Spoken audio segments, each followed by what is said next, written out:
Mga barangay officials sa Dakbayan sa Lapu-Lapu gidasig sa pag-abag sa house-to-house nga profiling sa mga residente human masuta nga ubos ang turnout sa mga nagpabakuna sa Dakbayan. Si Luan meron din sa report.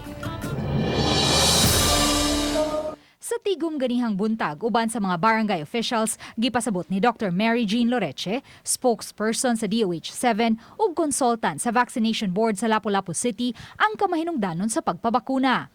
Matod ni Dr. Loreche, ang Lapu-Lapu City ang usa sa mga dakbayan nga may labing ubos nga mga natalang bag-ong kaso sa COVID-19, apan usa-usab sa ubos ug turnout sa mga nagpabakuna.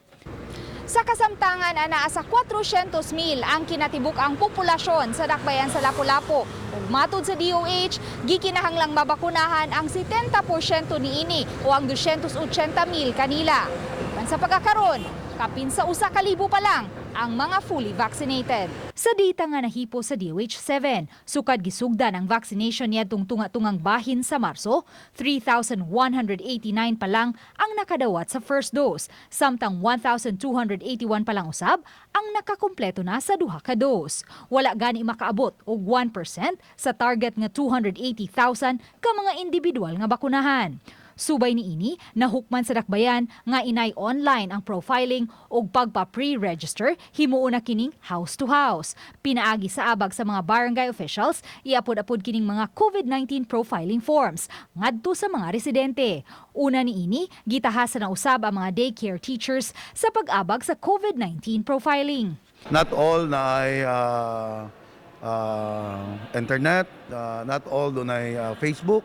So ang ato ang kampanya karon is house to house na ang atong campaign sa ato ang bakuna unya magpahigayon ta og mga pulong-pulong sa mga tagsityo. Karon ongoing ang kwan sa IATF para i-clarify nila ang kinsay ma-include sa A4.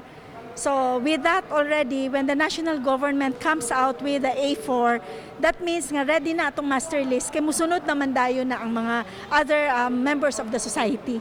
Muhatag og tagpiso sa matag ma-fill out nga form ug mabalik sa CSWD isip incentive sa mga daycare teachers ubos sa Cash for Work program. Mas dako ang incentive nga madawat kung mas daghan ang mga form nga mabalik sa CSWD. To encourage the kanang collection ba of data kay usahay manggod nakita nato nga kanang muhatag tag form human wala na. So dili kolektahon ba? So mao na siya nga to encourage nga ma-retrieve gyud nato ang atong mga profile forms. So per form atong tagaan og incentive nga 1 peso. Uban ni Marlon Melgazo, Luan Merondina, Balitang Bisda.